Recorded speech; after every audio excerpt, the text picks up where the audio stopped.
Welcome to CCG 7th edition of Annual China and Globalization Forum. You're watching the forum's special program, The Future of the Multilateral Trading System in Changing Global Context, presented to you by the Center for China and Globalization. This dialogue is hosted by CCG President Dr. Wang Huiyao. Dr. Wang, over to you. Thank you.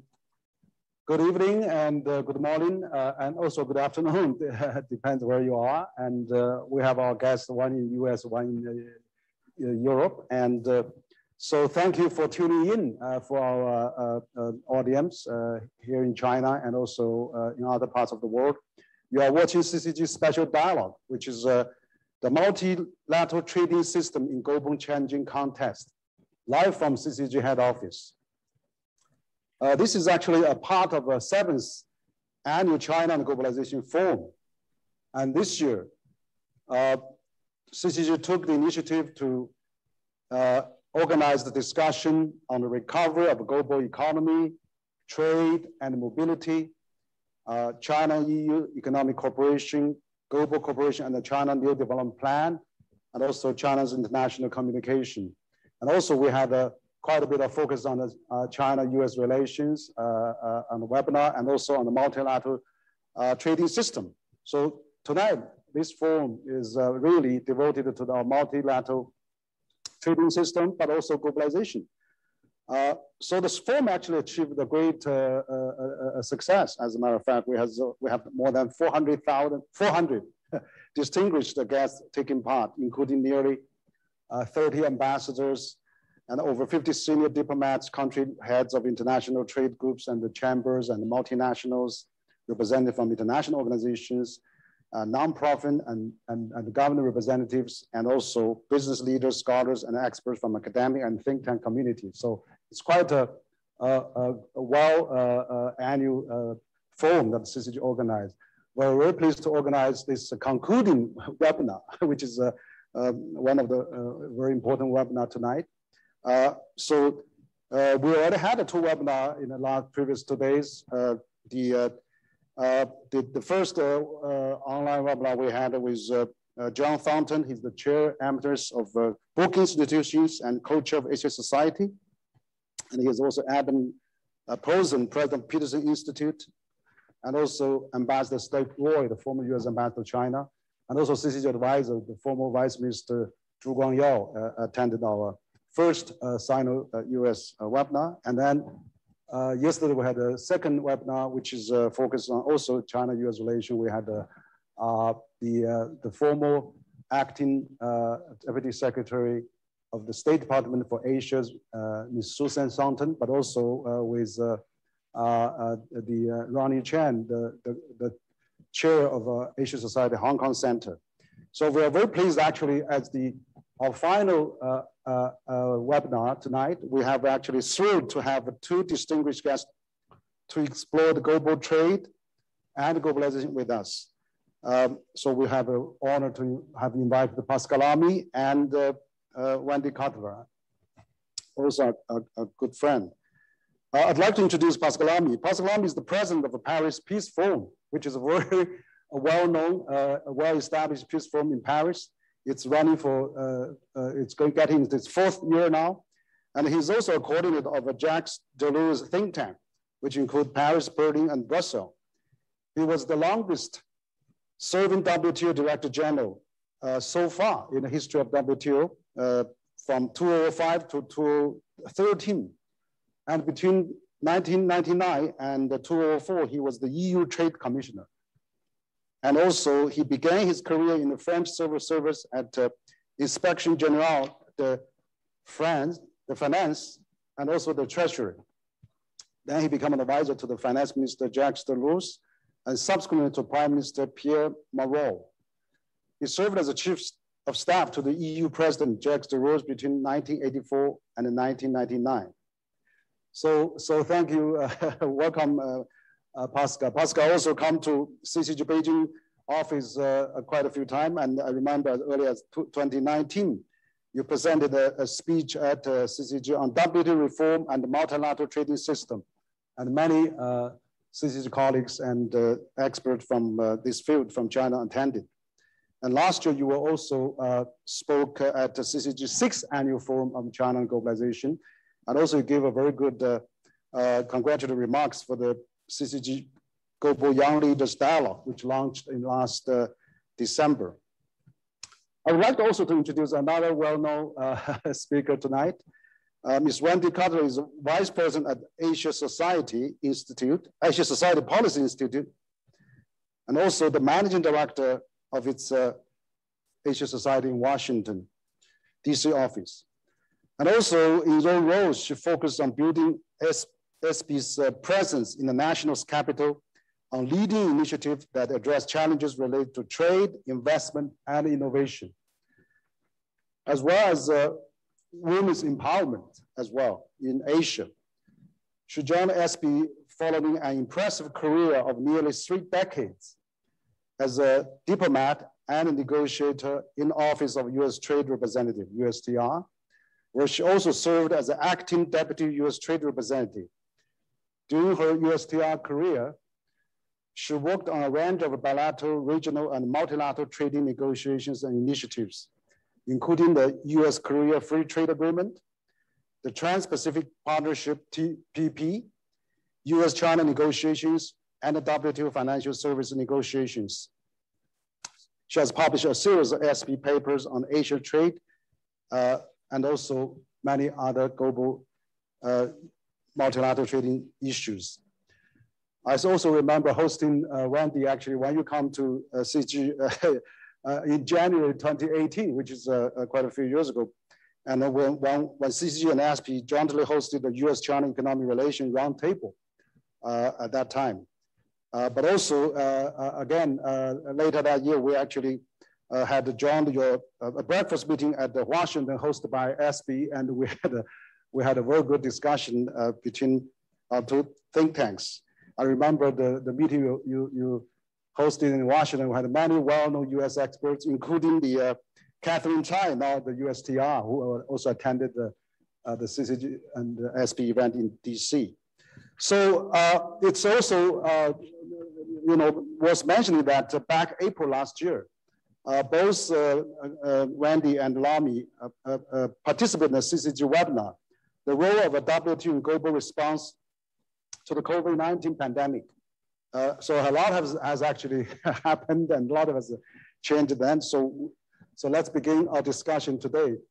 And so maybe I'll start with Wendy. I mean, since you are very familiar with the US government and you were former US government officials, particularly you looked after WTO and the multilateral trading system for quite a long time.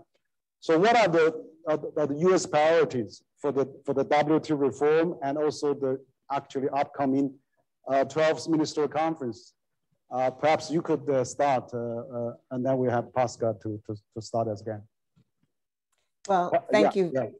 Thank you very much. It's really my honor to be here at another CCG forum, unfortunately virtual. I look forward to doing these in person again.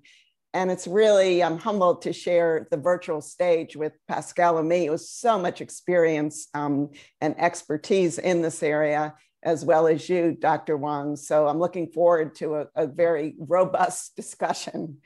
I thought before I talk a little about how I think the Biden administration is viewing WTO reform, is first just to highlight kind of 3 cornerstones of the Biden administration trade policy, because I think that will help us understand their view on the multilateral approach, as well as on the upcoming WTO ministerial. First, the Biden administration trade policy is very integrated with its domestic agenda. And so issues like COVID recovery, climate change, Build Back Better, all of these initiatives which are being pursued on a domestic basis are also being pursued on an international basis. Second, when it comes to trade policy, the new phrase in Washington is a worker-centric trade policy.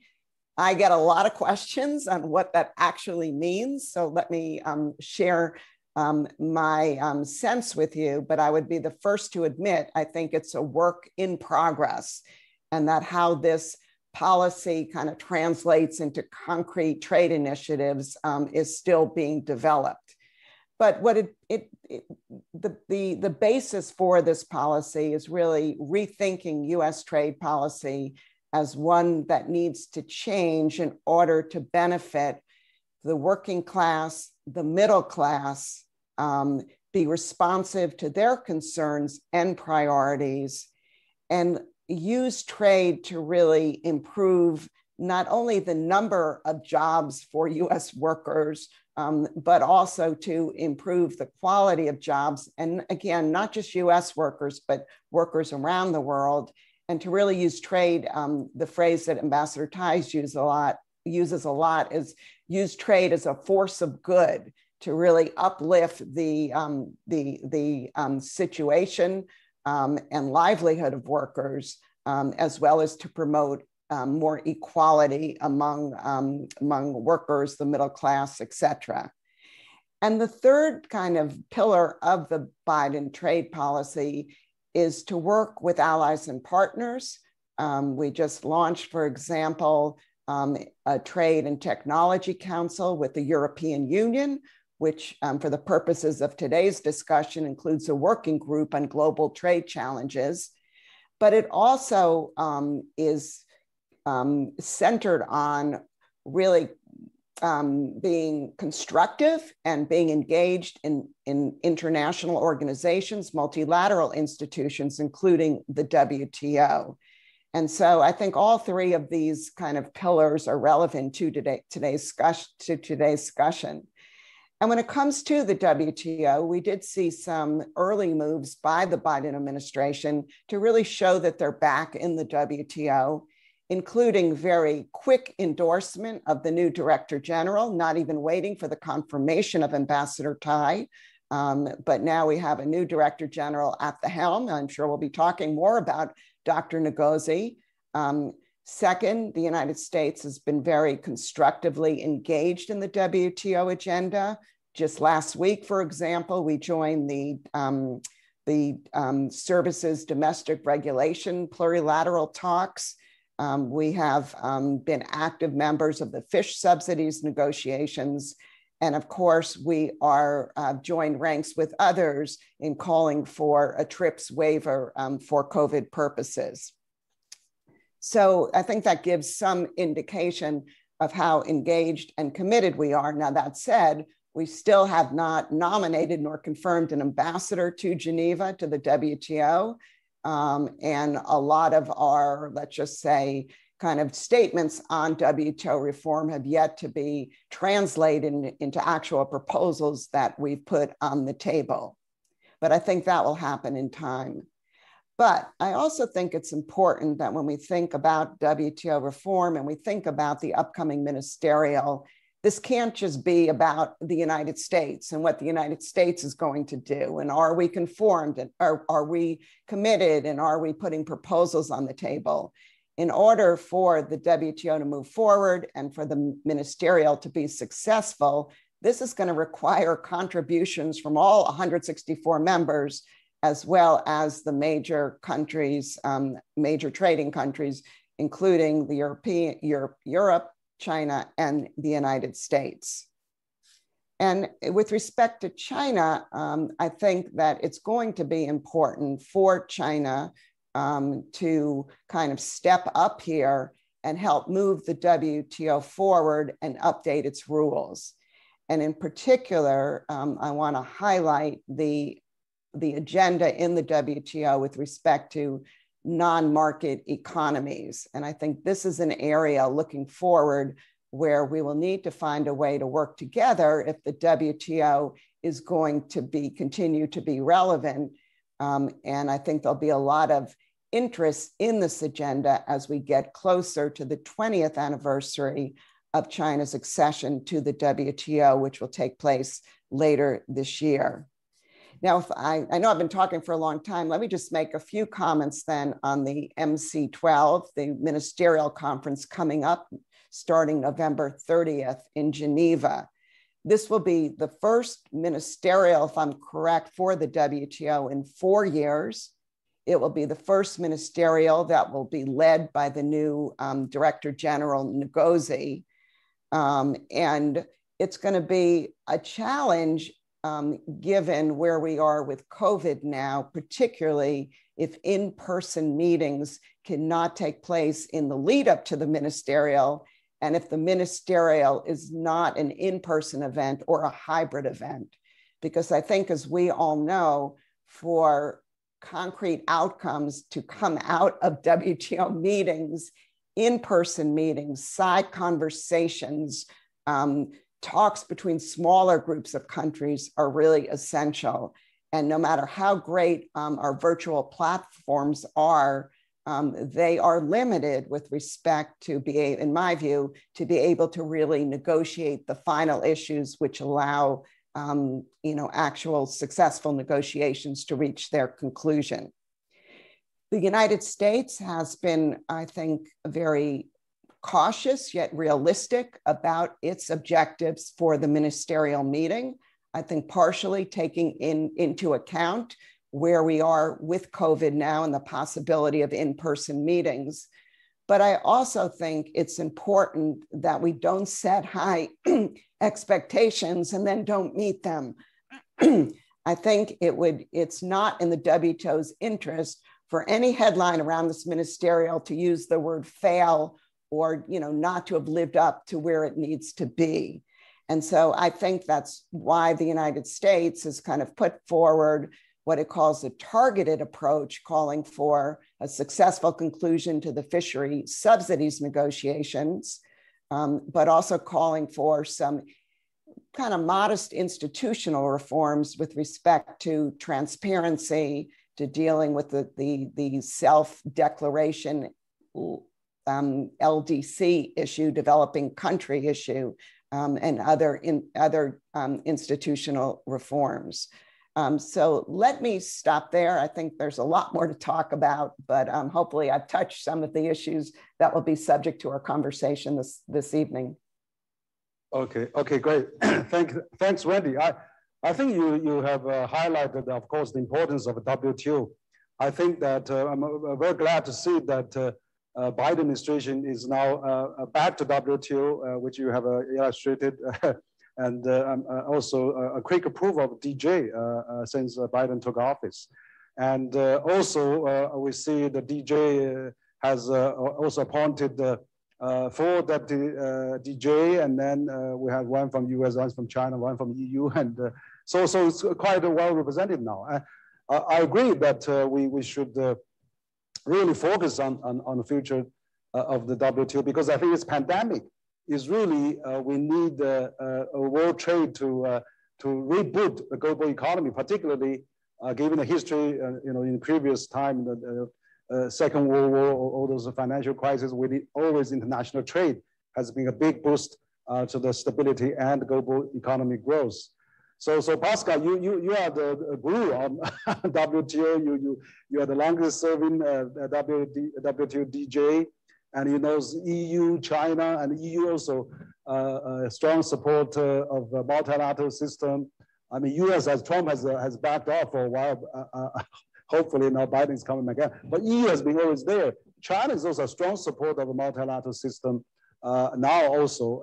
So what's your assessment? I mean, also, can all the major players play some more roles to shape the revival of the WTO to gain the confidence? I mean, after Doha round, we haven't really achieved anything. So what's your take on this? I mean, your opinion obviously is widely watched, and also that impact on the globalization and also recovery of global economy. Okay, I'll try to answer your question, Henry, and let me also thank you for inviting me together with Wendy for this conversation. Short term, I think the main issue for us all remains to exit this pandemic, sanitary-wise, economy-wise, policy-wise, and this is not mostly a trade issue, although open trade and boosting trade can help a lot to boost the necessary recovery. There are a few issues that have to do with vaccine production, intellectual property, vaccine distribution, but this is not central to the multilateral trading system. If we look back at the sort of a big cockpit view, why do we need a multilateral trading system? Why do we need a World Trade Organization? Basically, to reduce obstacles to trade. Insofar as we believe, and a lot of us believe this, that opening trade is a good thing overall, hence reducing obstacles to trade that prevent trade to be more open is what needs to be done generally. Now, this is the big principle which necessitates immediately a bit of a qualification, which is why I totally agree with what Wendy said about the US trade policy or the EU trade policy or the China trade policy being very much a domestic issue. And the reason why it is a domestic issue is that if opening trade works overall to create efficiencies, if the sum of wins and losers is positive globally, because efficiencies are higher, hence growth higher, this is usually not true locally. And the question of what is the real impact in a country of trade opening on profession X, worker Y, consumer Z is something which is much more complex than the big picture. In other words, while opening trade is a global issue and hence necessitates a multilateral trading system, a lot of attention has to be taken locally in how you manage the distribution between winners and losers. Winners can be much more many than losers globally, but this may not be true locally. And the reality is that in the West, there has been, for the last 10 or 15 years, more debate about whether or not this winner-loser equation has been taken right. And this explains why trade policy is very much a domestic policy. I remember when I was DG of WTO asking a minister if she could do this or that, and the answer was, come on, you're asking me to negotiate with myself. And my answer was precisely, this is exactly what I'm asking you to do. I'm asking you to renegotiate with your own constituency, your mandate, so that you can move. So that's for the sort of general introduction.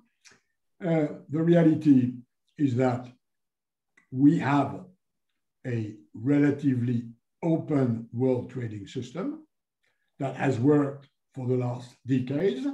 Trade is more open today than it was 10 years ago, and 10 years ago it was more open than 20 years ago, yet there remains a number of issues in terms of leveling the playing field, i.e. ensuring as much as possible a fair competition between producers so that the benefits of trade opening of competition can flow to the benefit of consumers. There are basically, in my view, now in the world of today, which is quite different from the world of yesterday, two major issues on the substance of what needs to be done multilaterally to level the playing field. One has to do with competition, and another has to do with how you handle precaution. competition is about ensuring that producers compete on a fair ground, i.e., without trade distortions, which classically are quantitative restrictions, tariffs, and subsidies. Quantitative restrictions and tariffs are, in today's world, not a major issue. They've been dealt with in the past, whereas subsidies, and notably because of where China is in the world economy, remain a problem. And I think the main issue for the multilateral trading system and for the WTO, as far as leveling the playing field is concerned, is what the Chinese leadership calls competitive neutrality. The reality is that China is a different economic political organization than the rest of the world, which is organized around globally liberal market capitalism. The reality is that China remains a communist country whose view is that holding 30% of the production system in the hands of the party, of the state, is the right way to go. This is very different from the rest of the world, and it's probably more different now, at least for the last 10 years, than it had been in the 10 previous years after China joined the World Trade Organization. So competitive neutrality, how to ensure that competing on the Chinese domestic market and on the international market with state-owned enterprises who are state-owned because they need the state support to what the Chinese leadership attributes to the benefits of this vast state-owned sector is an issue which, of course, many other countries have now to deal with. EU, US are probably more outspoken than others in the fact that they see this problem with competing with state-owned enterprises as an issue, and then that necessitates further adjustment of the rules of WTO as far as subsidization is concerned, but there are many other countries that have the same view. So as far as the purpose of organizing a level playing field fair system is concerned, I think the issue number one is to strengthen WTO rules on state aid. This is not the only issue. Another one, which is more recent, has to do with what I call precaution. Precaution is when you protect your people from risks, whereas protection is when you protect your producers from foreign competition. Precaution is now raising. It's about environment, it's about health, it's about safety, it's about security, it's about privacy.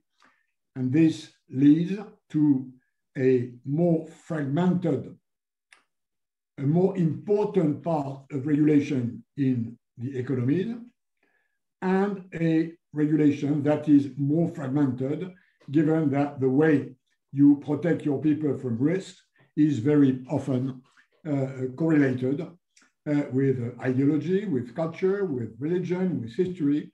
And this is, I think, a major issue for the future.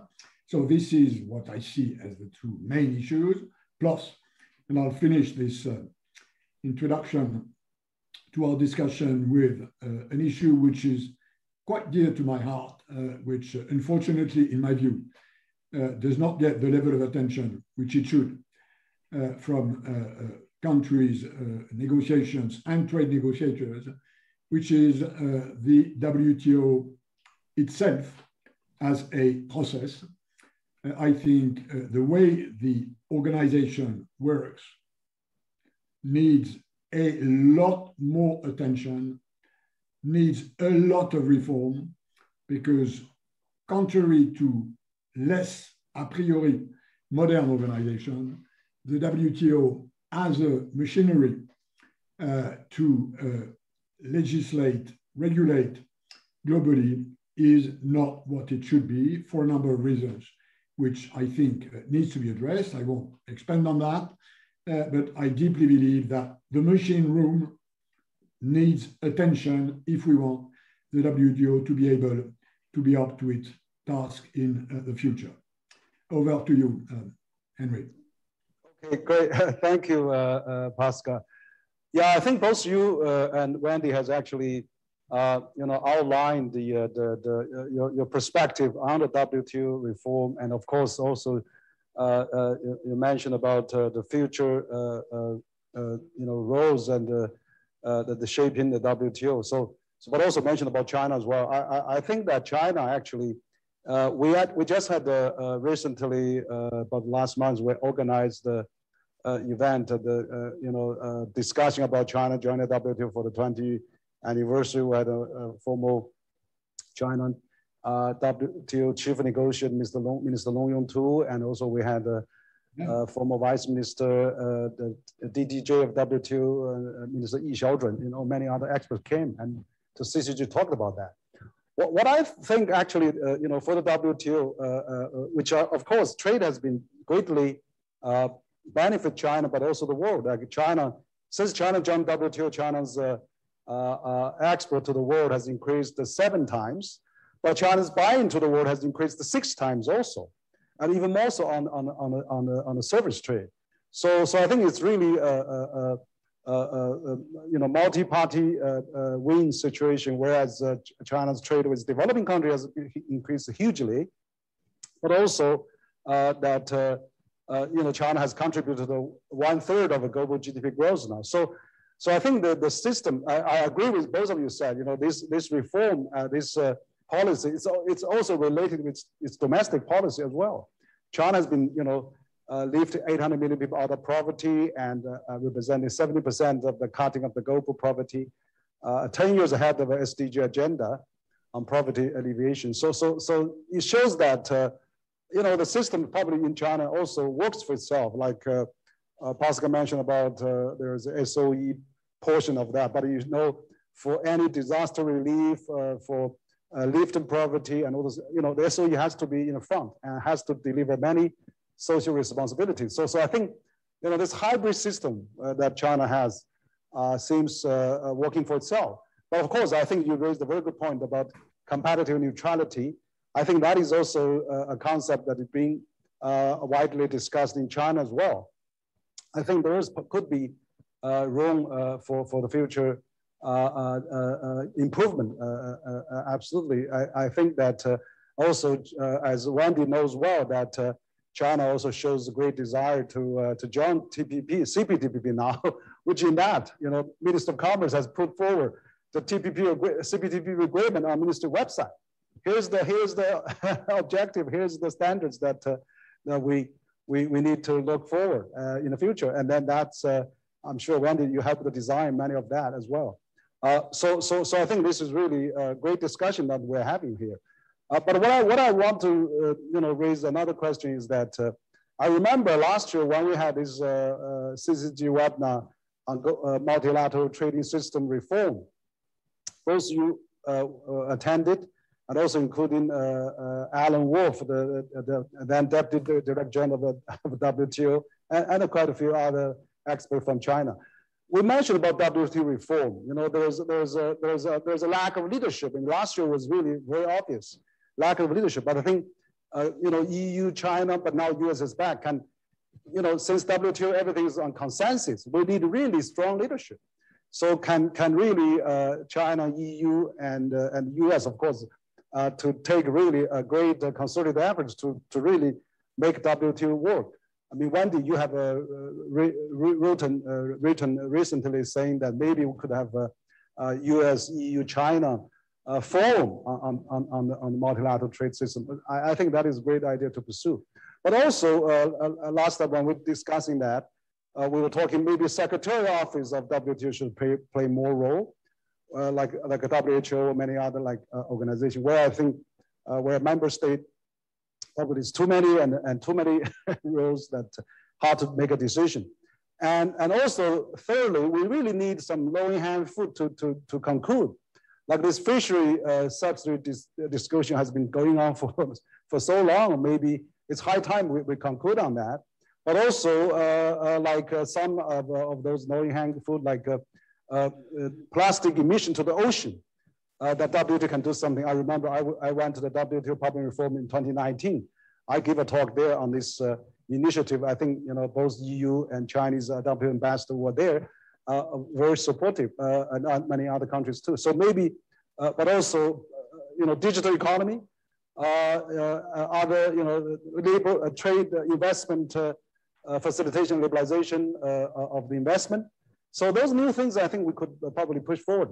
So I don't know, Wendy, maybe we can have a more further discussion on those issues that you can give your opinion as well. Wendy, please. Well, thank you. Maybe before I get your question, just a couple of comments. I mean, I couldn't agree more with Pascal and me that we really need to look at the WTO machinery and these institutional issues, because they're so interrelated with the inability of the WTO to produce successful negotiating outcomes.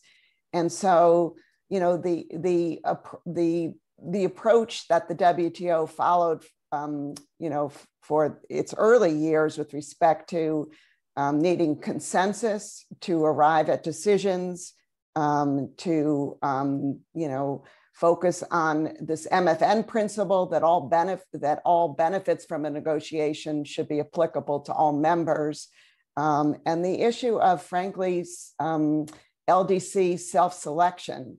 I think all three of these issues are perhaps outdated now, and they seriously need to be looked at.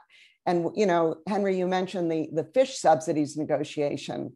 Well, one of the major stumbling blocks in that negotiation, frankly, from the US perspective at least, and I think Europe and others, is this whole issue of developing countries, including China, wanting to be treated as developing countries and therefore not assume, full obligations.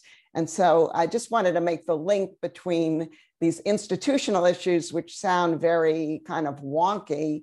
They're so interrelated with where we see the WTO today. So I think it's important that we look at these issues. And in my view, I think the only way forward is to allow for subsets of WTO members to meet, to negotiate, to agree on outcomes, to share the benefits just among those parties, but at the same time to invite other parties to join and to offer them the technical assistance that might be needed to get them to be in a place where they can participate. So I wanted to make that point. The second point, Henry, you mentioned a bit about China's accession to the WTO. I am a firm believer that that was the right decision for the United States at that time to be a supporter of WTO accession.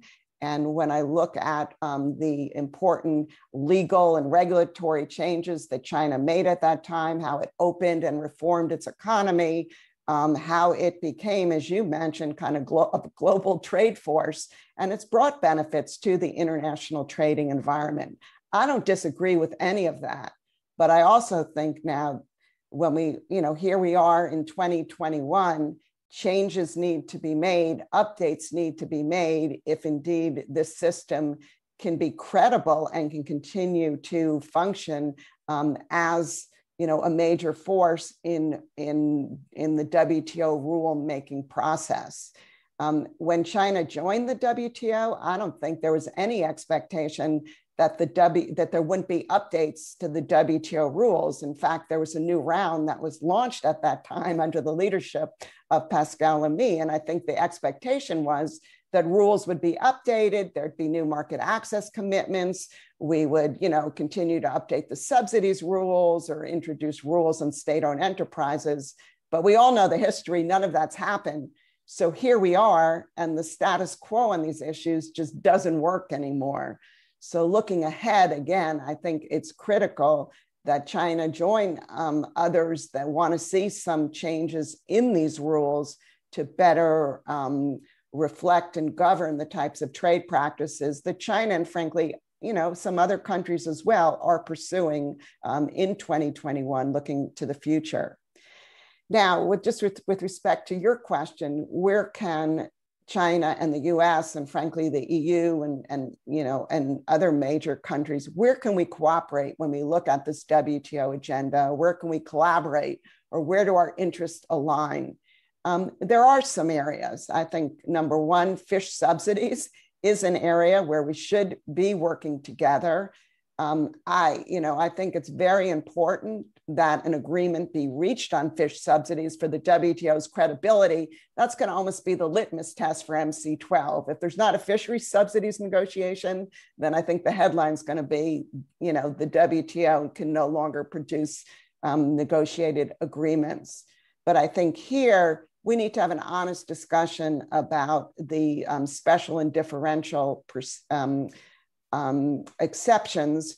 But we also need to make sure it's a meaningful agreement, that it doesn't just lock in the status quo. We should all be taking on obligations which actually address a real problem, and that is overfishing and over-subsidization. And this is severe environmental impacts. I think in the area of e-commerce, we have some shared interest. If we put some of the big issues where we have differences, like free flow of data or data localization, there are areas, particularly with respect to trade facilitation and digital trade, where I think we have shared interest. And maybe those are areas where we can work together. On COVID recovery, I know there are differences between our governments, but I also think when you look at just the trade aspects, there are areas where we can work together. The United States now is in support of a TRIPS waiver, but it's a TRIPS waiver for vaccines. I don't think this is the end-all be-all issue for COVID. I think it's just like one part towards a COVID response, but China supports this initiative as well. And I think we could work together with the authors of this initiative to try and limit it and make it workable so we could have a meaningful outcome in this area. And I would finally just put on the table, I think it would be important for the multilateral trading system if the United States and China can find a way to start taking, I would call them baby steps towards lifting some of the tariffs that we have in place against each other's imports. Whether we could just limit that to the medical sector, pick out some environmental products, or just, reciprocally lift some tariffs, I think that could be a real shot in the arm for the WTO going forward. Because as we know, we both know the history here, but let's be honest, these tariffs are not helpful for either country. And they're also, they kind of undermine the relevance and the credibility of the World Trade Organization if the two largest economies have such substantial trade barriers in place between each other's imports. Yes, thank you, Wendy. I think absolutely at your last statement that is all expected and extremely expected and welcomed by many business community, because lifting the tariff, imposed by Trump administration on China, and also China can lift some of that in response. It would be a really great idea to show that both US and China are supporting the multilateral system, supporting the free trade and the free flow of the goods. So that is absolutely important.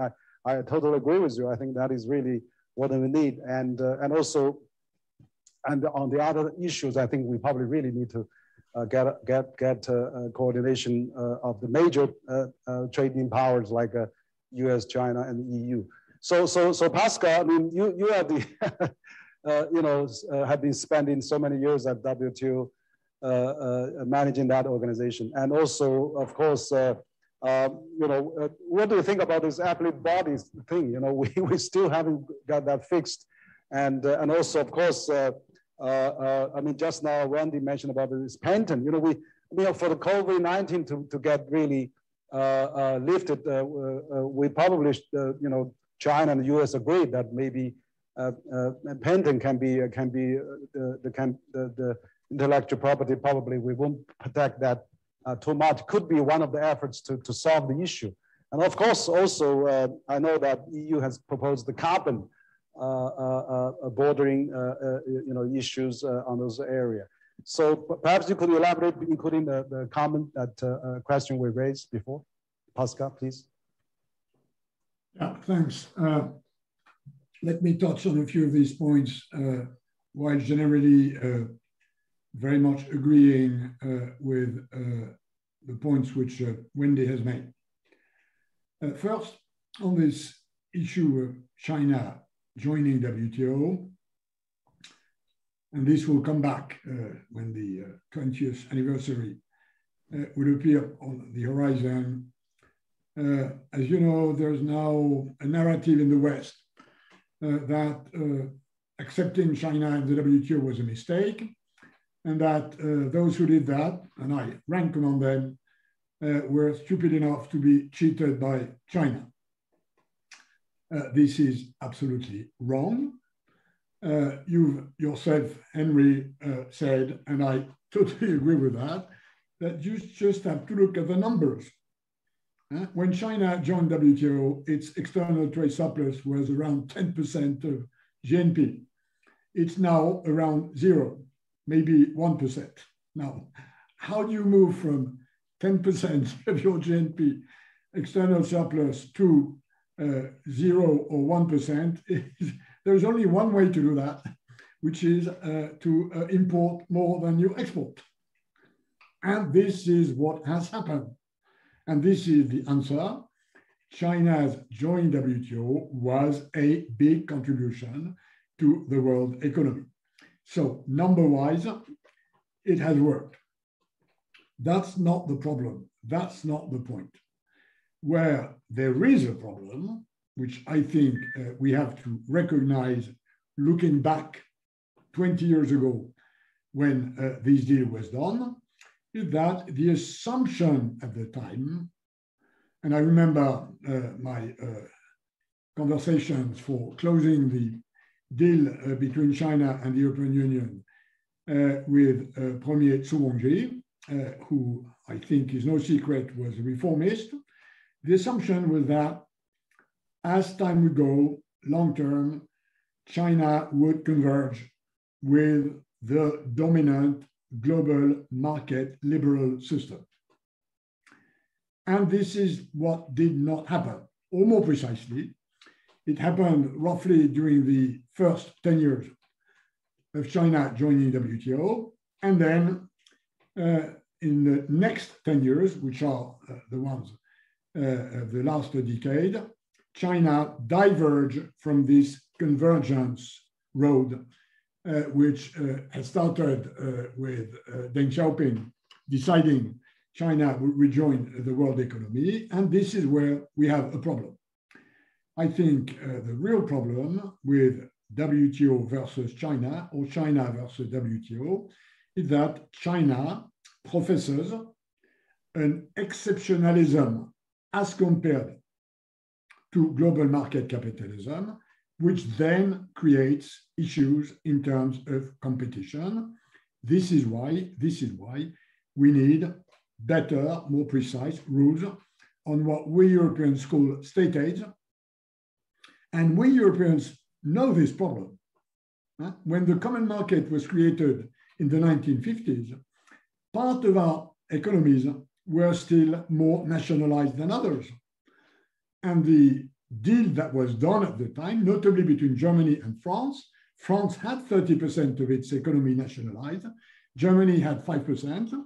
And Germany said, okay, I'm okay to open trade with France, but provided we have a system that regulates state aids with a specific body, which was the European Commission, in charge of controlling whether state aids are or not an unfair competitive advantage. So that's where we have an issue. It's not about joining, it's about the fact that 20 years after China joining, China is more of an exception vis-a-vis the rest of the world than it was at the time. As far as the issue of leadership is concerned, which you mentioned, Henry, I totally agree that there is a leadership issue, but that the solution to this leadership issue lies in changing a principle, which is that WTO is member-driven. Member-driven is a reason for poor leadership. Now, not that it should not be member-driven at all. What, in my view, should happen is what happens in other normal international organizations, is a better balance between the authority of the members and the authority of the DG and the Secretariat. This member-driven should be changed to co-driving the organization, members on the one side, they decide, not the DG, not the Secretariat, but the DG and the Secretariat must be given the authority to table proposals, to identify issues, to look into options like any other international organization. This rebalancing is something which is necessary, and I think the WTO would be much more efficient if it was recognized that this member-driven is partially transformed into DG driving. Again, the legislator will remain the member states at the end of the day. On issues looking forward, I agree with what Wendy said about the digital. Of course, with what she said about fishery subsidies. It's only now a question of what are the exceptions in the name that artisanal poor fishermen should not be submitted to these rules. And the question is, what's the border between artisanal and coastal fishing for poor fishermen and big fish, big tuna in the Pacific, big China, big Korea, big Japan? And this is an issue that still needs to be solved. I see environment as a major issue coming. Insofar as, climate change is now the #1 issue of the international agenda globally. This necessitates urgent, bold action that has to translate into implicit or explicit carbon price rise. And this, as long as there will not be a sort of global agreement on a global implicit or explicit carbon price around 100 or 120 euros, which is what economists tell us would be the right price for internalizing the negative effects of production systems in CO2 emissions, there will be different ways to address this problem, depending on countries, constituencies, hence a necessity to adjust these different systems. This is what you mentioned, Henry, why the European Union has now embarked on the CBAM, which is not a new orchestra instrument, contrary to what it sounds, but the carbon border adjustment mechanism in order to avoid that a very high price of carbon in the European Union. I think yesterday the price was 52 euros a ton, which is from far the highest price as compared to US, China, or elsewhere, that this very high price does not lead to carbon leakage, i.e. EU producers moving their production out of the European Union in order to benefit from a lower carbon price. So this is a major issue, and I have proposed in a series of briefs, which I have co-authored with the boss of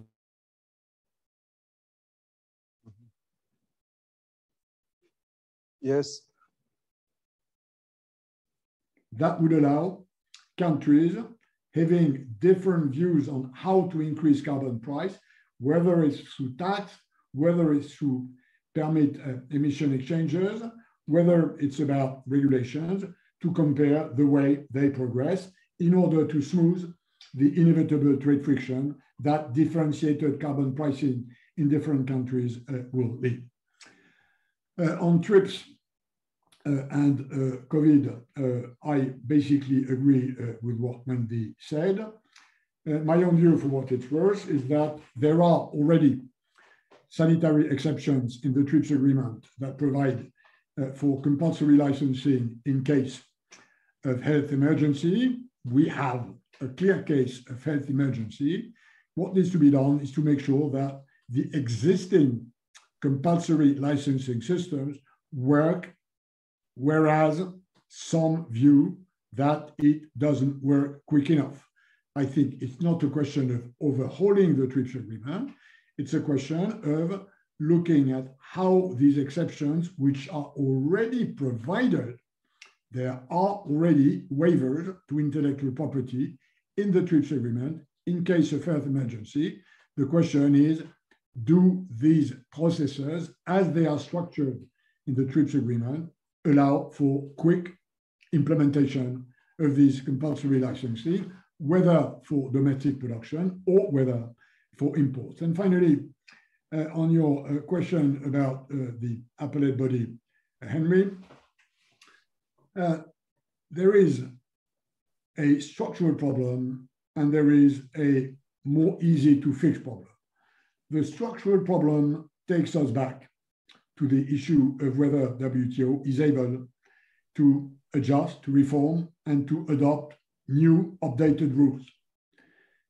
As long as the rules remain what they were in the 90s, you have a growing gap between reality and old rules, and inevitably in a dispute settlement system, it belongs to the judge to adjust to this reality. Old rules and new realities can only be reconciled within a dispute settlement system by judges interpreting old rules so that they can match new realities.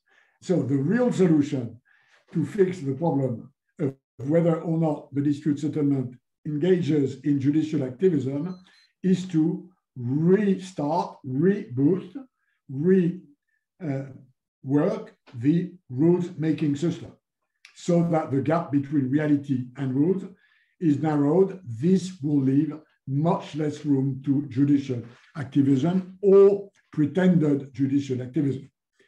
On this second part of the problem is probably not that difficult to fix. I believe the US are not always wrong when they say that sometimes some rules of WTO were interpreted in a way that can be criticized. I mean, if the US would say that about cases they won, it would be more convincing than the US saying this only when they lost cases. If you only criticize the judge when you lose cases and never when you win, there's something there which is a bit strange. But let's leave that aside. There are, in my view, many ways to fix these problems if the willingness of the US is to rejoin the dispute settlement system. There are many ways to address these problems. And by the way, the US are not the only country that believes that from time to time, the judges may err in interpreting WTO rules. And this takes me to my final point, which I believe the three of us, Wendy, you and me, can agree, which is that in order to fix this problem, of course, working closely between US, China, and EU is the key. The European Union, to the difference of China and US, is not a full-fledged sovereign, as we all know. Sovereignty about the European Union depends on which topic you consider, but trade is one. Trade is an area where EU has authority, has sovereignty, has size, as well as US and China. And I think this inevitably should lead to fixing a number of these problems within this sort of G3, not that they should decide for others, but if there is a consensus between US, China, and Europe, I would be very surprised if this would not transform quite soon into a WTO consensus. Over to you. Thank you, Pascal, for your very stimulating but also forward-looking comments and recommendations. Yeah, I think that first I want to thank both Wendy and Pascal for praise China joined WTO, and also think that is the right decision. It's not only for China, but also for the world. I think we have a consensus for that. I mean, that is really great. And but also I think that Wendy has mentioned that the China, EU-China, trade forum, which I think that Pascal even took that further. Let's have a China-EU-US summit on trade. Would be really great. I think that is really the most strong, three strongest trading blocs that really can talk to each other. And if they agree among themselves, I'm sure we'll have an enormous impact on WTO, and then that is really very, very good. I just want to maybe clarify one thing. I think, Pascal, you mentioned about that, 20 years ago when China joined WTO, a lot of people think, oh, China, someday going to become one of us, you're going to converge, you're going to be a Western democracy and things like that. But you see, China has a 5,000 years history, and then it has its own logic, has its own development, rhythm, and DNI, and but just like Deng Xiaoping said, it doesn't matter as a white cat, black cat, and as long as catches mice. And so if China has now really get 1.4 billion people really in kind of improve the livelihood, as you said, at that time the per capita was 1,000, now it's 10,000. That's enormous lifting to the world. So I think maybe we'll have to look at this coexistence. Maybe find a way to work with each other. I really highly agree with both of you that maybe EU, US, and China should have trilateral talks on the trade, and including for the WTO, and then that will make things much easier. And that is something we need. Particularly during the COVID time, we need a high-level dialogue. We need particularly those areas that is such a vital to the world global economy. I think both EU, US, and China can contribute significantly to the stability and prosperity of the world. So I think that is really a great idea out of our discussion tonight. Let's have a G3 summit. I mean, that's really great. Now, I'd like to continue with Wendy, if I may. I know that you are the chief negotiator of TPP for many years. You have really put the TPP into, concluded the TPP 12 a number of years back before Trump pulling out of that. But there's a theory that somewhere prevailing before then. So the TPP was designed by the US to contain China and or maybe pivotal to Asia and things like that. But you are the person that you negotiated the TPP, and now China is interested to join the TPP. Now it's called the CPTPP. And not only China, but the UK and Korea and many other more countries are wanting to join now. So what's your think about the TPP, and also largely those regionalization? We have RCEP, we have a TPP, we have other FTA among the regions. What that going to impact WTO, for example? So maybe you could talk about, share your view on that as well, Wendy, please. Well, sure. And I would just say, in terms of all of these regional trade agreements or bilateral trade agreements, if the WTO was really actively engaged in rulemaking and delivering successful outcomes on important negotiating topics, I think the appetite for regional and bilateral trade agreements wouldn't be as high as it is now. And so the two are interrelated. I mean, the theory is that if you do bilateral free trade agreements and regional free trade agreements, that those should provide momentum and kind of push the WTO in the direction to do more. And that should contribute to liberalization.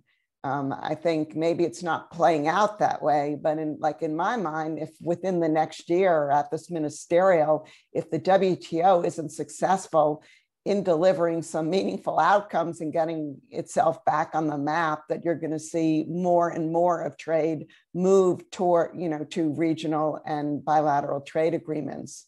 Now, with respect to TPP, all I can say is that when I worked on it, I would have never predicted we would be in the situation where we are now, where the US is out of TPP. Japan led the other countries to conclude TPP. And now China seems to be more interested in joining CPTPP than the United States. So sometimes my head spins when I think about all of this, but I also think that the story is not over either. Now, it's interesting with respect to TPP in the United States, the debate has not gone away, okay? In fact, some prominent senators and other congressmen, some noted foreign policy types in the administration and others, they've been pretty vocal about seeing the merits of a TPP-like approach and kind of questioning the Trump decisions, the Trump decision for the US to exit the TPP. So the debate continues, and if you carefully look at statements from the administration with respect to TPP, they're almost endorsing the approach of working with like-minded countries to set rules, standards, and norms, while also distancing themselves from the actual contents of what was in the TPP. So I don't think the debate's over in the United States, but I'm also pragmatic and I'm a realist. And I just don't see a scenario in the near term where the Biden administration, given all that's on its plate and given the domestic toxic nature of TPP, that it announces one day we're going to rejoin. I kind of don't see that happening in the near term. I think what's more likely is that the United States works with other like-minded countries in the region to conclude a narrower sectoral type of deal, perhaps in the digital trade area, and perhaps that could build momentum for the United States to to participate in other negotiations in the region. But I'm a firm believer, the United States, we need to get back in the trade space in the region, helping to shape the rules, the norms, and the standards. It's happening without us. We're not benefiting from it. I think in the United States, when Trump left TPP, I think the feeling was that TPP then, would die a quiet death, and also that RCEP would not proceed. And clearly the opposites happened. CPTPP is in effect. The UK now is formally in accession negotiations. And RCEP, I think, will come into effect early 2022. And I think that's going to have a real impact on trade and supply chain and economic integration in the region. So it's time for the United States to get back into the trade game in the Asia-Pacific region. But this doesn't preclude our ability also to engage and lead in the WTO. Again, the Biden administration has a lot on its plate, particularly with respect to COVID, economic recovery, infrastructure, competitiveness.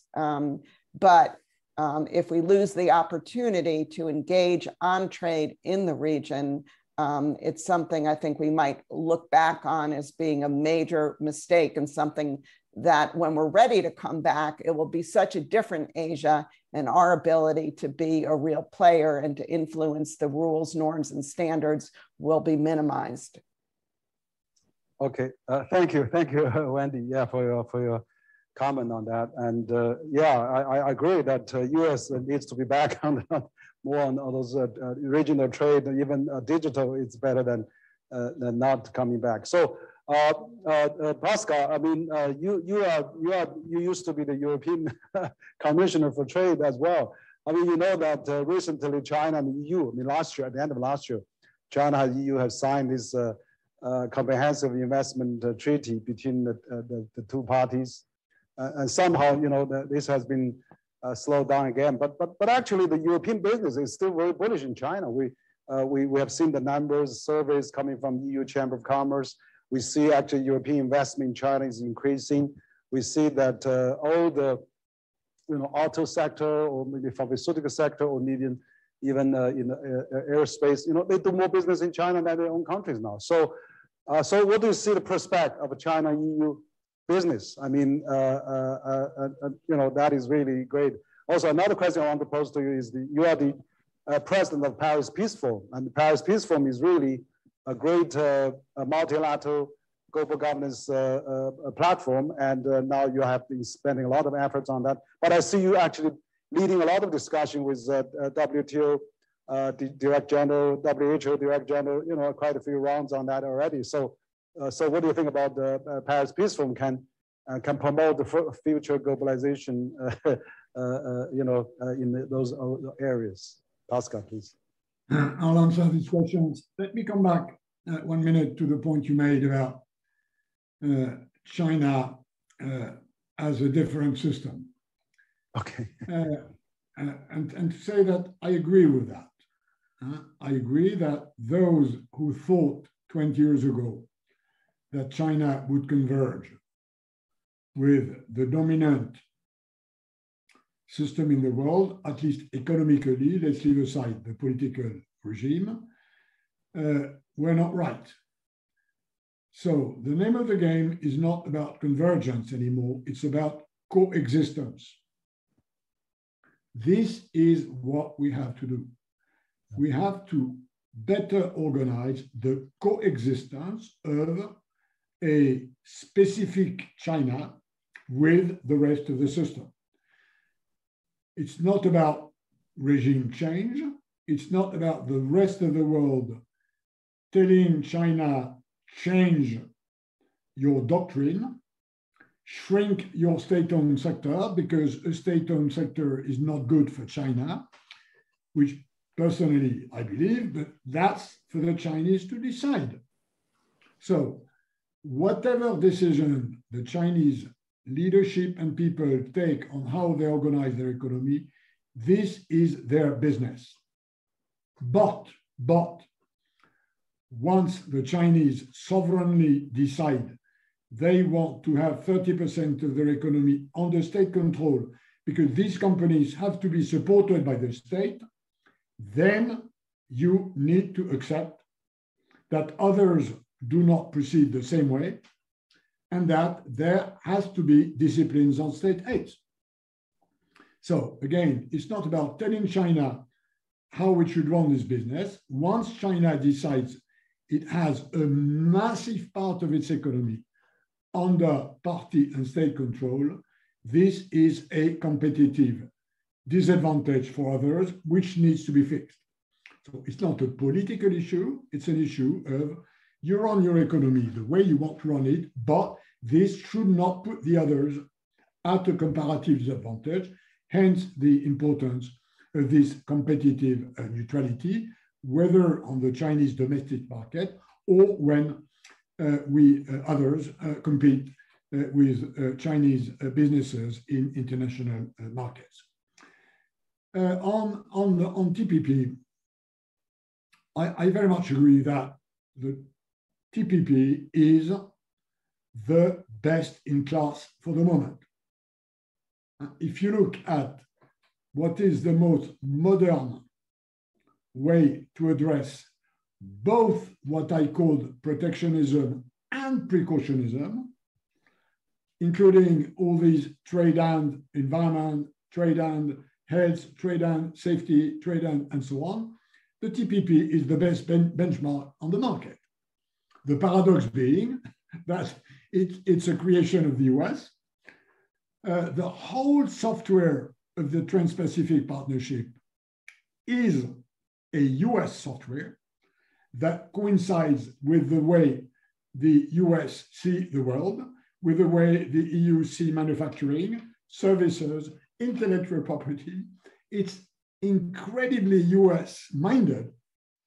And Australia and New Zealand and Japan and others have accepted that. And the paradox is that this incredibly US-minded, very good agreement, the US are not part of it. That's a sort of mystery of history, which historians will probably comment 50 or 60 years from now. I think that the way forward is probably that you should do with TPP what we are doing with WTO. i.e. move away from the single undertaking and accept that TPP is with bits and pieces, and that some of these bits and pieces can be joined either by the US or by China or by UK, why not? And I think this is the pragmatic way to go.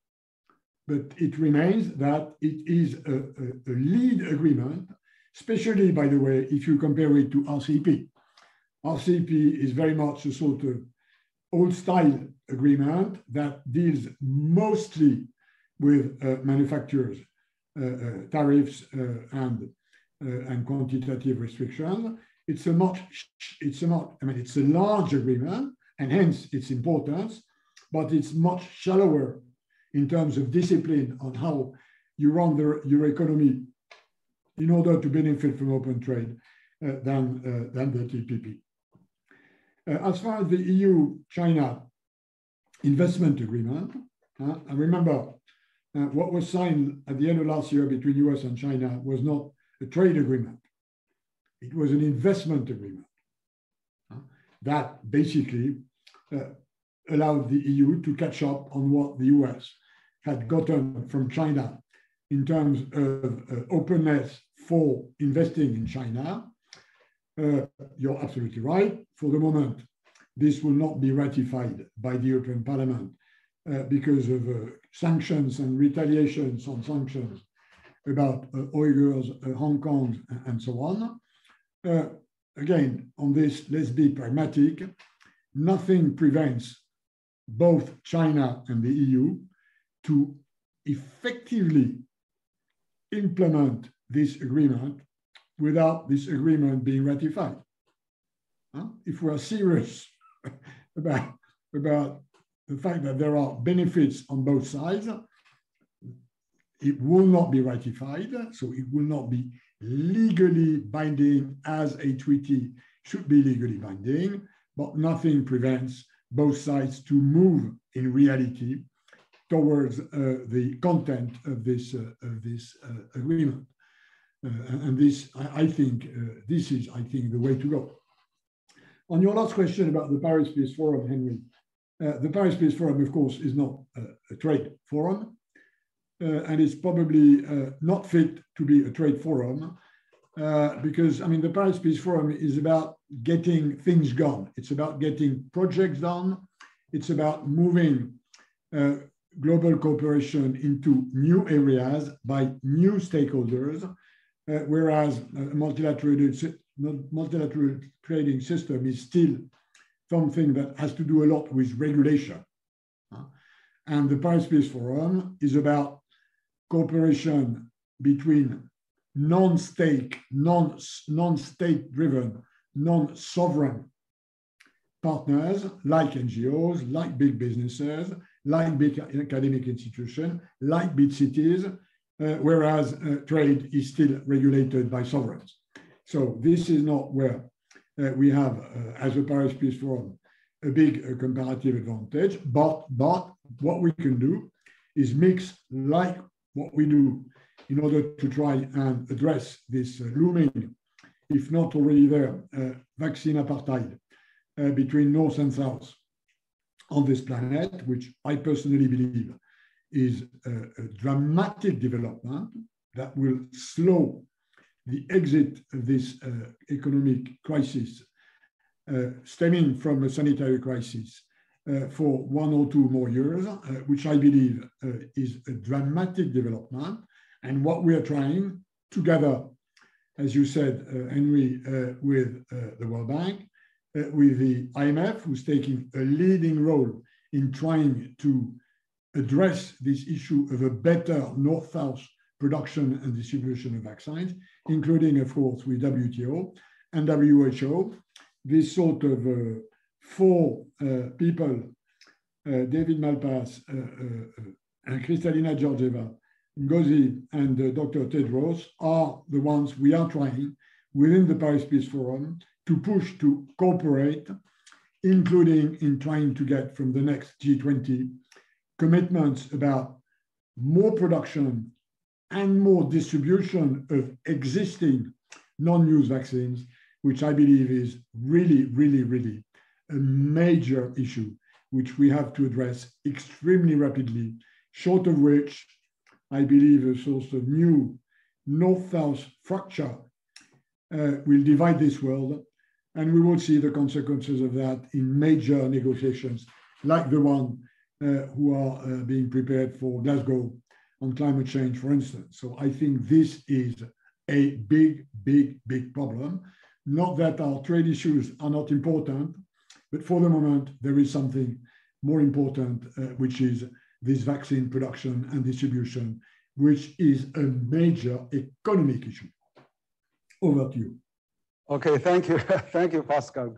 Yes, great. I really congratulate you on the leadership of the Paris Peace Forum, which you have such a great rally power, and of course with WHO, WTO, and World Bank, IMF. You already had quite a few webinars I attended, but I think maybe you could add AIB in the future to other infrastructure part of that, because infrastructure would be a new area that I see President Biden is paying a lot of attention, EU is paying attention, China is really also doing a lot of work. So that could be one of the things. I don't know if a WTO or maybe other, World Bank can, AIB can work together. But I agree with you that the TPP. I mean, I'm quite pleased to see both Wendy and Pascal has actually have a high credit for TPP as a higher standards of the future trade. Upper trade, high standard trade for the global trade in future, and maybe set a good example for the WTO reform. So even we put part of a piece of that, that'd be great. So I'm glad that CCG also been promoting China joint TPP, because I feel that maybe it's like a mini WTO we can join, because since China joined WTO, China abolished thousands of outdated rules and regulations that made China, going forward. So we need some new target to hope to aim for, so that TPP could be a good high standard for our reform as well. Now I won't have a last round of my talk. We collect some questions from our experts and media as well. But before we do that, I would like to pose another question to Wendy, is that on the Sino-US trade relation, that of course you've been waiting this. We've been also talking in the 2018, 2019 when on the hike of US-China trade war going on, and then of course President Trump has put such a large tariff on China. I mean, still 300 some billion there, not lifted. So what do you think about the phase one, and then if there's a phase two, or is there a near future that we can really get our talks to lift those trade sanctions? Because I see the USTR, Catherine Tai has made a phone call with Vice Premier Liu He, and the Minister of Trade also has Commerce has a phone call as well. So what do you think about I see there's an Alaska meeting between the top diplomats, the Tianjin meeting last week between diplomats. What about we have a trade minister meeting or commerce minister meeting or USTR meeting to solve these trade sanction issues that, as you also mentioned, particularly on the medical, some urgent supply issues. We shouldn't leave levy tax on both sides. We should really support on that, and maybe have some new incentive for the WTO ministerial meetings for that. What do you think? And all your comments about Sino-US trade relation. Wendy, please. I think that could be subject to its own webinar, but just a few thoughts here. It's interesting, during the Trump administration, I think US-China trade friction kind of, was front and center in our overall relationship. And in the Biden administration, trade is part of a whole host of issues that are being reviewed internally. So the Biden administration is still undertaking its review. We don't know where they're going to come out on tariffs and sanctions and phase one agreement and the phase two issues. So we'll have to see how that transpires. My personal view, though, is we should find a way to, again, maybe with respect to tariffs, to find some baby steps we could take, meaning just, as you mentioned, I think the United States now, we have over $300 billion worth of tariffs in place against Chinese imports. China has $110 billion worth of tariffs imposed on US imports. So I think there is room for kind of small steps to be taken, and then we can see, does that work? And maybe then build on it over time. But I think we need to be realistic and pragmatic. Both sides have their own domestic audiences that we're responding to. This would happen, let's be honest, in a not in a vacuum, but in the context of just broader US-Sino frictions and tensions. So that would be number one on the tariffs. With respect to phase one implementation, my personal view is, under the circumstances, China's doing a pretty good job in implementing the rules part of the agreement. When it comes to purchases, yeah, they're falling short, but with respect to agriculture purchases, they're probably doing, Beijing's doing the best in meeting those targets. Those detailed targets will expire at the end of this year, but the agreement itself stays in place until either side notifies the other it wants to exit. But what will be critical is when we look at these so-called phase two issues, which were never addressed, the phase two negotiations never started. I think the question is how best to address those issues. And some of them, particularly the issue of subsidies and related kind of non-market economy practices, I think the best venue, if the WTO really worked well to address these, would be the WTO. We're not going to, address these issues, in my view, bilaterally successfully, and it'd be important to bring in other countries. So I would hope that China would be positive about addressing these issues in negotiations in the WTO. If the Chinese delegations in Geneva continue to refuse to open the door to negotiations in these areas, the US and other countries are going to have no choice then but to look at alternatives. And the alternatives, I think, will be what I would call defensive measures, strengthening their own toolbox. We've already seen the EU do this recently on subsidies and competition policy. There's legislation in the United States to strengthen and expand our countervailing duty legislation. And so I think that is going to be the response if the WTO can't move forward and tackle some of these difficult issues. Mm-hmm. Okay, thank you. I think that that's something I think we all need to talk, and I'm glad to see that the phase one probably went relatively well, and also that I totally agree with you. We should start lifting some of those tariffs imposed on each other, and then we can really move from there and maybe even remove most of it or even completely. So we need to talk. We need to start somewhere. Absolutely. Now, Pascal, I mean, you are in the EU. You're in the center. You're in Paris. You have been in all those issues. I noticed that OECD, I mean, lately proposed there's a global corporate minimum tax, and then that is actually proposed by G7, and then proposed by G20, and then 130 countries. Goes along with it. In principle, China is agreed to on that, and so that is one issue. And also about this digital tax. I mean, used to the EU used to asking for those big tech companies.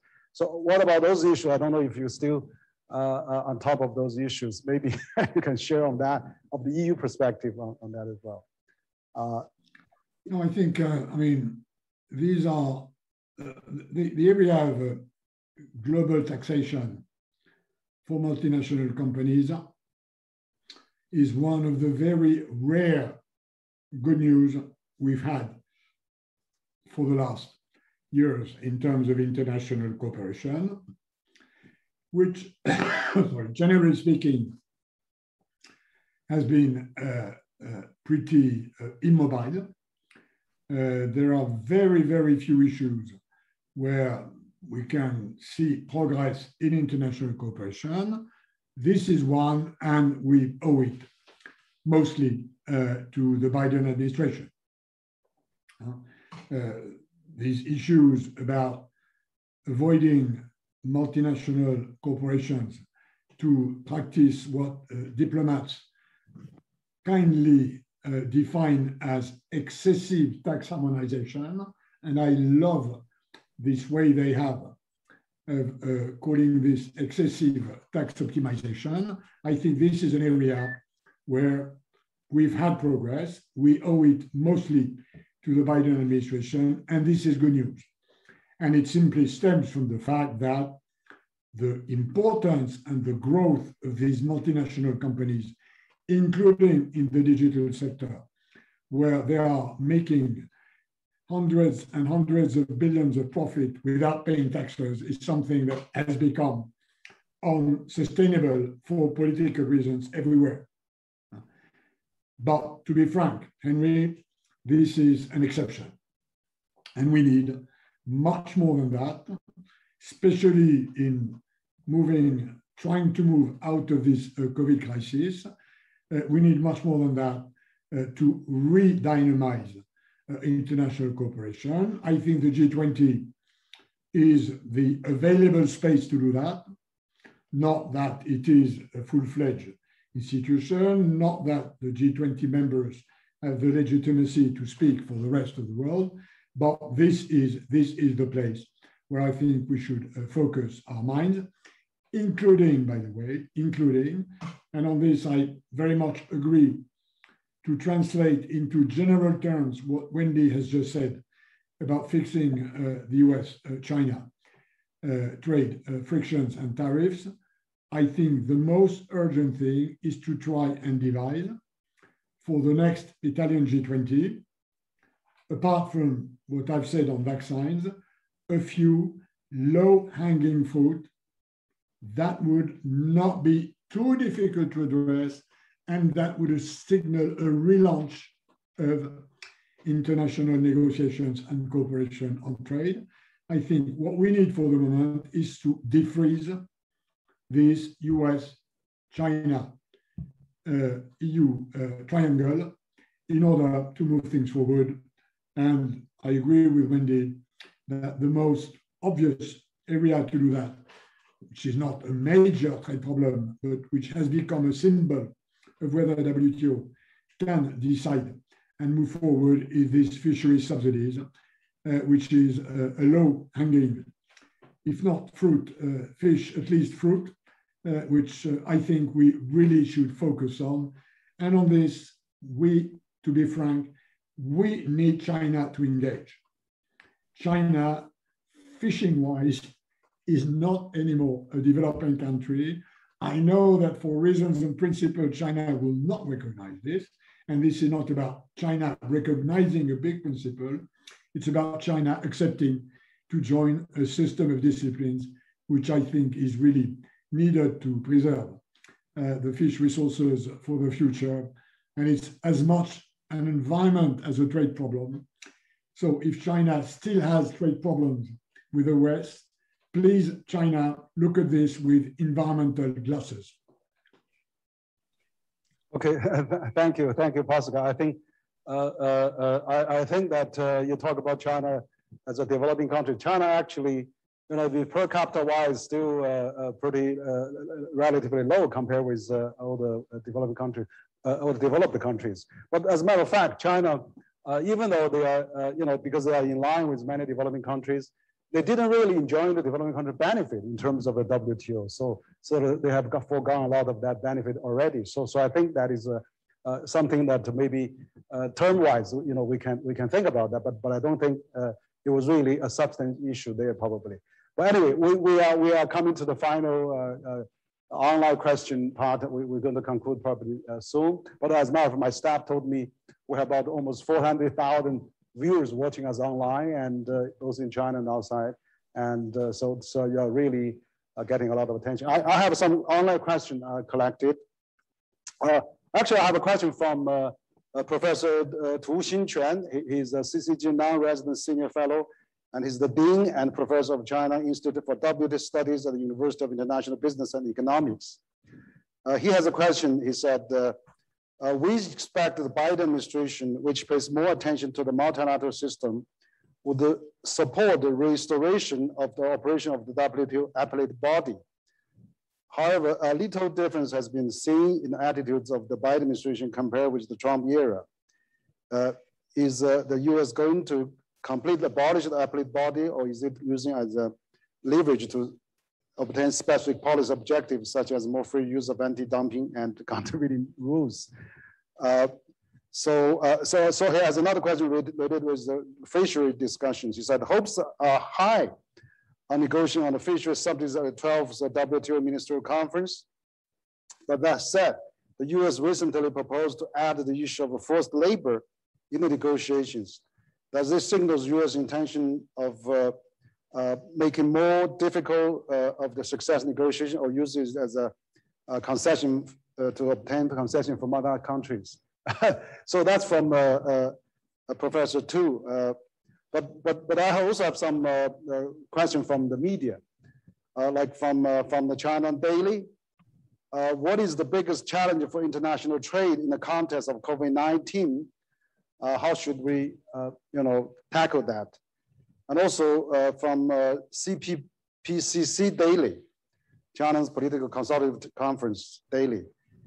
Recently, the executive meeting of the State Council of China has decided to further deepen the reform of the cross-border trade facilitation and improve the business environment at ports. Those measures mainly included 27 specific content in the 5 aspects. So would this be positive signs of China actually moving forwards to the multilateral system? One thing has been highlighted, that is we need to optimize the authorized economic operator system and provide more facilitation measures for authorized enterprise. How to evaluate this, what this means to further strengthen hand. Anyway, maybe this is too concrete question, but then there's another one from South China Morning Post. I think similar to what Professor Tu was saying. The fishery subsidy issue is currently the sole active area of the multilateral negotiation at the WTO. How possible do you expect that a WTO fishery pact can be reached by the end of the year? What are the stumbling blocks and how to deal with them? Whether the US-China tension remains a key factor for the talks. So I think we probably have last few questions for you to see if you want to address any of them, and maybe we'll conclude after that. So maybe Wendy, you want to go first? Sure, it's a lot of questions. So let me respond to a few. First, with respect to the appellate body, I think you need to give the administration more time here. They're clearly reviewing, the issues related to dispute settlement in the WTO. I would also note that the appellate body issue was an issue of concern even before President Trump took office. And I would just echo what Pascal Lamy said a little while ago, that this is not just a US concern, that other countries are concerned with the operation and the overreach of the appellate body. So I think we need to give the administration more time. My hope is that with time, they will put concrete ideas on the table on how their concerns can be addressed, as opposed to what officials in the Trump administration did, was just to kind of sit on the sidelines and kind of complain about the system. So again, let's give it more time. With respect to trade and COVID, one issue we have not covered, and I just want to put it on the table, is the whole issue of export restrictions really needs to be looked at.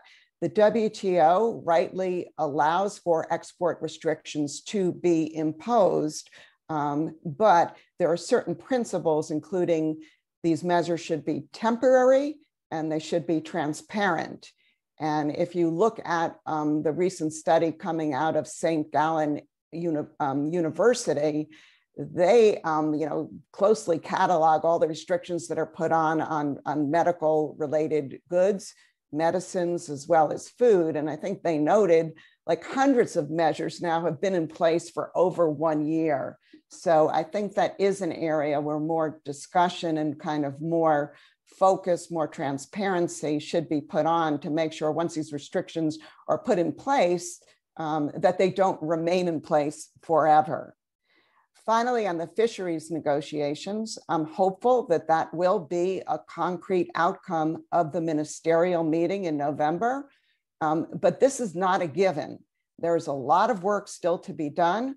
While a lot of progress has been made, there are still some potential stumbling blocks, and those include exceptions that developing countries, including China, want to take from the obligations.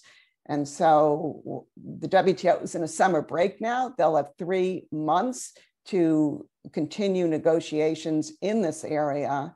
And I'm hopeful, given the high stakes of reaching an agreement here, that parties will come together and find not just a solution, but a meaningful solution that really contributes to what is a growing global problem. Okay, thank you. Pascal, please, your final comment. Yeah, on international trade and COVID-19, as I said previously, I don't think it's a major trade problem, nor do I believe that the solution to producing more vaccines and distributing them better is a trade issue, but for a limited aspect, which is whether and how you can oil the compulsory licensing system that already provides waivers for intellectual property in case of health emergency. So it's not a major trade issue, but there is an issue there that needs to be considered. I do not agree that the main bottleneck to producing or distributing more vaccines lies there, although I believe that if there is a necessity to recourse more easily to the existing system of compulsory licensing, this should be looked at. On measures for trade facilitation, imports or otherwise, I think China is right.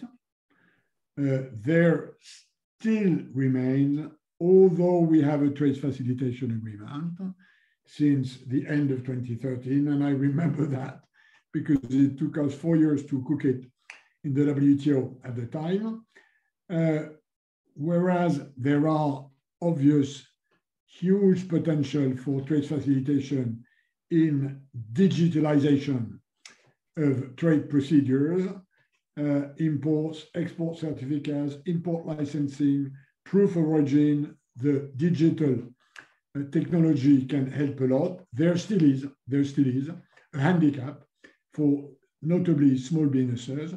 And I think in doing what China does in easing its port handling procedures, it's doing exactly right. And finally, on fish subsidies, I again totally agree with Wendy. The answer to the question which was raised, which is what stands on the way to an agreement, I think the simple answer is the following. We need stronger disciplines that prevent subsidies that lead to overfishing, but we need to preserve small artisanal coastal fishing operations. That's the key. Now, in simple words, we need disciplines for everybody, but for small fishing boats, artisanal, not industrial, coastal, not high sea, small, not big boats. Now, how small is small remains to be negotiated, but I think if there is political willingness to do an agreement. How small is something which trade negotiators can fix rather easily. So that's my view. That's where the problem lies. And this is where, in my view, the solution lies. There is a solution in defining how small is small. Over to you. Okay, thank you, Pascal. I think we almost come to the end of our webinar, a special webinar series for the 7th Center for China and Globalization Forum. I really appreciate this discussion tonight. I think it's very stimulating, very constructive, and also very full of a lot of ideas and suggestions. And also, I think that we have covered many issues: WTO reform, COVID-19, the future multilateralism, even concrete as a TPP, fishery subsidy, and Paris Peace Forum. Of course, we have so many issues. But I think this is really great. I mean, this is an open dialogue we have.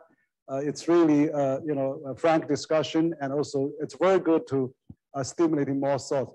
I really appreciate that. We have come to some kind of consensus that maybe we should really lift some of those tariffs, even from very minimum. But I'm very grateful that, of course, also we had this we should have a China joint WTO is a good thing. I mean, at least we have a consensus. Of course, we still need to make progress. We need to still to make reform. But China join the WTO, not only good for China but also for the world. I think that is another consensus we have. But also, finally, I really appreciate. All three of us mentioned about US, EU, China. Let's have a trilateral summit of some kind. Be on the trade. I mean, honestly, that probably even on COVID-19 fighting as well. It would be a really great idea to do that. I really hope that we have offered policymakers some interesting alternatives as well. So once again, I want to thank Ms. Wendy Cutler, Vice President of Asia Society Policy Institute, but also former acting USTR and Chief Negotiator of TPP, and also to Mr. Pascal, Lamy, the President of Paris Peace Forum, but also the former WTO Director General for one of the longest serving DJ, and also former European Commissioner for Trade as well. So, and also to our viewers, I mean, we have almost 400,000 viewers online, and that's spectacular across China and the rest of the world. So once again, thank you all very much, and we hope to see you again sometime later. So thank you.